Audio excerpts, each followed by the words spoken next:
እንደዚህ የምታደርጉ ኦርቶዶክሳውያን ቲክቶከሮች ከድርጊታችሁ ብትቆጠቡ ደስ ይለኛል። ከስልኬ ላይ ሲመጡ በመጀመሪያ ማሳልፋቸውና ማልመለከታቸው ቪዲዮዎች ቢኖሩ እንደዚህ አይነት ልመና ያለባቸው ቪዲዮዎች ናቸው። የመጀመሪያ በማርያም በመድኃኔዓለም ይህን ቪዲዮ እንዳታሳልፉት እያላችሁ የምትለምኑ እህቶች፣ ወንድሞች ሰዎች እነሱ የሚጠቅማቸውን የሚያስተምራቸውን ህይወታቸውን የሚለውጥ ነገር ብትሰሩ ብትነግሯቸው ያዳምጧቸዋል። የማይረባ የማይጠቅም ከዚህ ግባ የማይባል ነገር እየተናገራችሁ እናንተ በማርያም እያላችሁ እንድትገዝቱ እንድትፈቱ ስልጣን የሰጣችሁ ማለት በፍጹም እንደዚህ አታድርጉ። አንድም የእግዚአብሔርን ስም በከንቱ አትጥራ ይላል።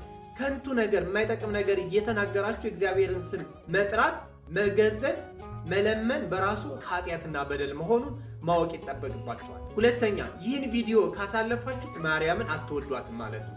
ይህን ቪዲዮ ካሳለፋችሁት መድኃኔዓለምን አትወዱትም እያላችሁ የምትናገሩ የእናንተን ቪዲዮ ማየት ላይክ ማድረግ ሼር ማድረግ ነው የእግዚአብሔርን ፍቅር የሚገልጸው?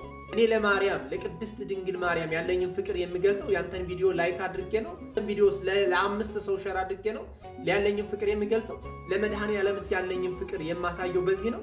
በፍጹም አይደለም። እንደነዚህ አይነት ቪዲዮዎችና ትምህርቶች የእግዚአብሔርን ቃል እንድንሽር ያደርጉናል። አንደኛ በከንቱ አትማል የሚለውን ትእዛዝ እንድንሽር እንድንረሳ ያደርጉናል። ሁለተኛ ደግሞ ለእግዚአብሔር ያለንን ፍቅር በቀላሉ እንድንገልጽ ያደርጉናል።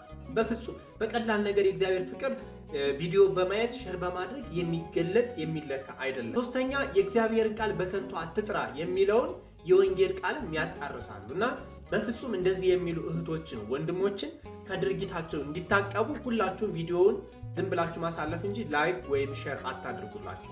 አይደረግም። በፍጹም ነውር ነው። እንደዚህ አይደረግም።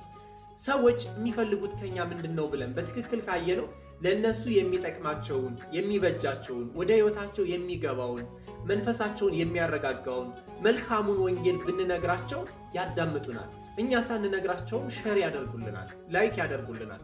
ለሌሎች እህቶች ወንድሞች ይጠቅማል ብለው ሲያስቡ እንጂ ሰዎች ሼር የሚያደርጉት እኛ ስለለመናቸው መሆን የለበትም። በፍጹም እንደዚህ የሚያደርጉቶች ወንድሞች ካሉ ከድርጊታቸው እንዲቆጠቡ ቪዲዮዋቸውን ላይክ ወይም ሼር ባለማድረግ ያለንን ኦርቶዶክሳዊ ዕውቀትና ግንዛቤ ልናሳያቸው ይገባል እንጂ በፍጹም እነሱ እንደዚህ ስለለመኑን ማድረግ የለብንም። እንዳታደርጉ።